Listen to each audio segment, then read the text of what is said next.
Hey everybody, JD here with your Rational Trader Market Analysis Daily. In today's video, we're going to switch it up some. The option market is just not cooperating here. There's a weird yin and yang that's going on that really has been in place most of starting late last week and into this week for sure, whereby option premiums really aren't juicy enough to do the kind of mean reversion trading that allows for us to ring the register. So we have switched it up a little bit. We've done a couple put debits.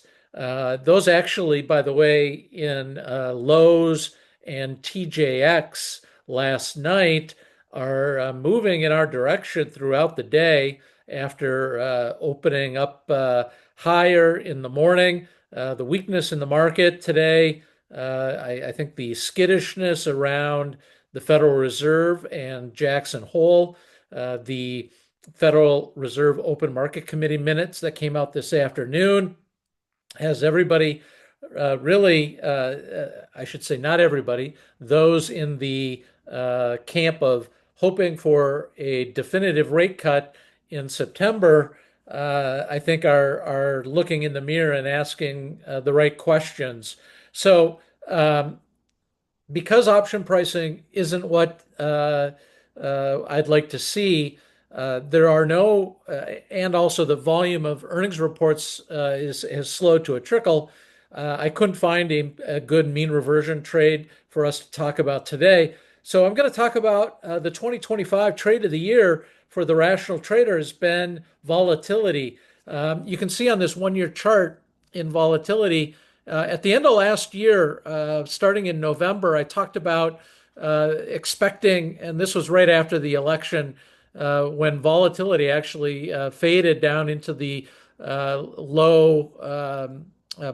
low teens after President Trump was reelected or elected for a second time, however you want to phrase that. And I thought, okay, this is silly and not silly because of anything that Trump did, but just silly in terms of what we know about the makeup of the president and being very, very difficult to get your arms around, translating into multiple volatility spikes in 2025. We absolutely nailed that call. Can't say it enough.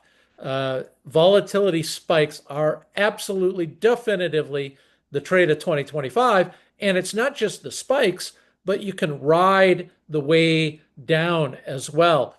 So just looking at this chart here, since the election, you've had one, two, three, four, five, six, seven breaks or spikes above 20 on the volatility index. Now, last week, the VIXY or the VIX traded below 15. I've been hammering it. This is a great time to get into the VIXY trade. And you can see today, the one-day chart here, we got what I would call a mini spike. This is just an appetizer, folks.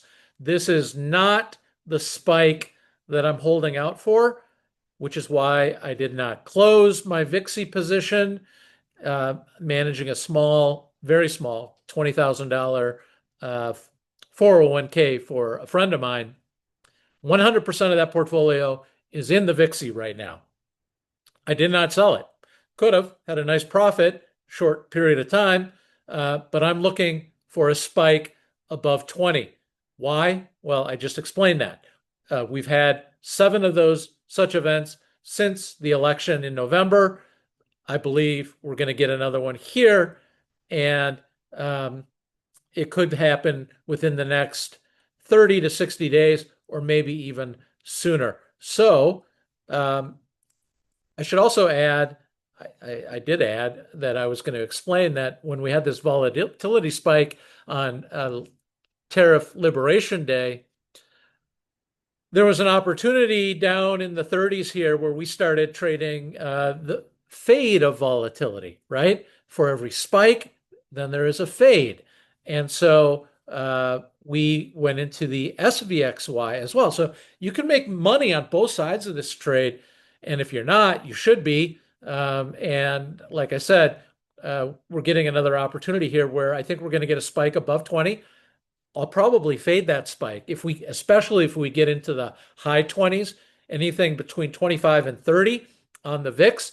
I'm going to look to fade into the end of 2025 with an SVXY. But for now, I'm holding my VIXY, the VIXY, until we get this spike. And I'm enjoying today's mini spike, but it's just a nice little appetizer. That's all I have for today, folks. I'll be back tomorrow with another video. This is JD for The Rational Trader. Take care, everybody.